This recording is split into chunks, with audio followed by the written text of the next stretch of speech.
दोस्तों, स्वागत है आप सभी का राधा रानी के छोटे से यूट्यूब चैनल पर। आज हम बात करेंगे दोस्तों गंगा दशहरा की। तो सबसे पहले आपको बता देती हूँ, साल 2026 में गंगा दशहरा बनाया जाएगा 25 मई को। गंगा दशहरा ज्येष्ठ महीने के शुक्ल पक्ष की 10वीं तिथि को बनाया जाता है, यानी कि शुक्ल पक्ष अमावस्या के बाद जो भी 10वां दिन आता है उस दिन हम गंगा दशहरा बनाते हैं। इस साल गंगा दशहरा वैसे तो बड़ा है, लेकिन यह अपने आप में ही और बड़ा हमारे लिए साबित होने वाला है, क्योंकि आप सभी को पता है साल 2025 में ज्येष्ठ का महीना जो है अधिक मास लग रहा है।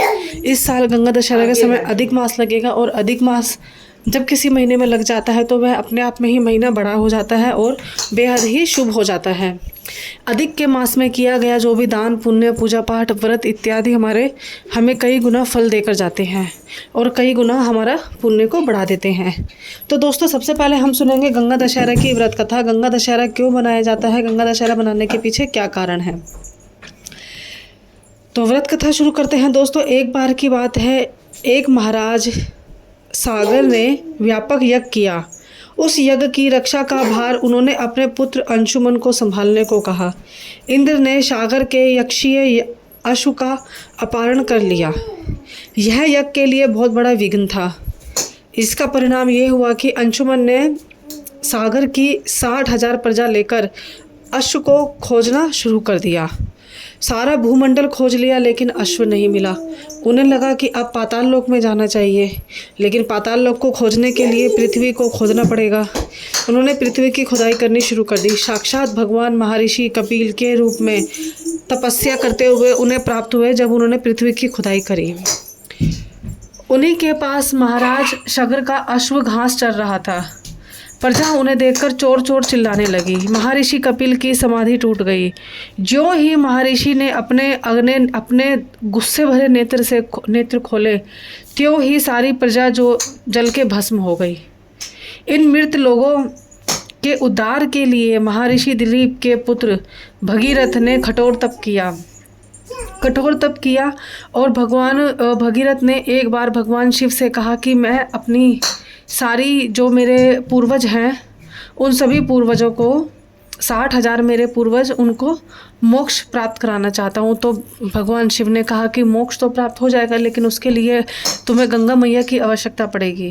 पृथ्वी पर गंगा मैया कैसे आए। तो भागीरथ के तप से प्रसन्न होकर ब्रह्मा ने उनसे वर मांगने को कहा और कहा भागीरथ ने माँ गंगा को मांगा। इस पर ब्रह्मा ने कहा, हे राजन, तुम गंगा का पृथ्वी पर अवतरण तो चाहते हो, परंतु क्या तुमने पृथ्वी से पूछा है कि वह गंगा का भार झेल पाएगी? क्या गंगा मैया को संभाल पाएगी? तो मेरा विचार यह है कि गंगा के वेग को संभालने की शक्ति केवल और केवल भगवान शंकर में ही है। इसीलिए उचित रहेगा कि तुम गंगा का भार एवं वेग संभालने के लिए भगवान शिव का अनुग्रह प्राप्त कर लिया जाए। तो भगीरथ ने भगवान शिव से कहा कि मुझे मेरे पूर्वजों को मोक्ष प्राप्त कराना है, क्या तुम उन्हें मोक्ष प्राप्त कराने में मेरी मदद करोगे? महाराज भागीरथ ने वैसे ही किया, कठोर तप किया, और जिससे कि प्रसन्न होकर ब्रह्मा जी ने गंगा की धारा को अपने कमंडल में छोड़ दिया। जैसे ही ब्रह्मा जी ने अपने कमंडल से गंगा की धारा को छोड़ा, तब भगवान शिव ने गंगा की धारा को अपने जटाओं में समेट कर जटाएं बांध ली। इसका परिणाम यह हुआ कि गंगा को जटाओं से बाहर निकलने का पंथ नहीं मिला। अब महाराज भागीरथी को भी अधिक चिंता हुई। उन्होंने एक बार फिर भगवान शिव से आराधना और घोर तप शुरू किया। तब कहा, भगवान शिव ने गंगा की धारा को मुक्त करने का वरदान दिया।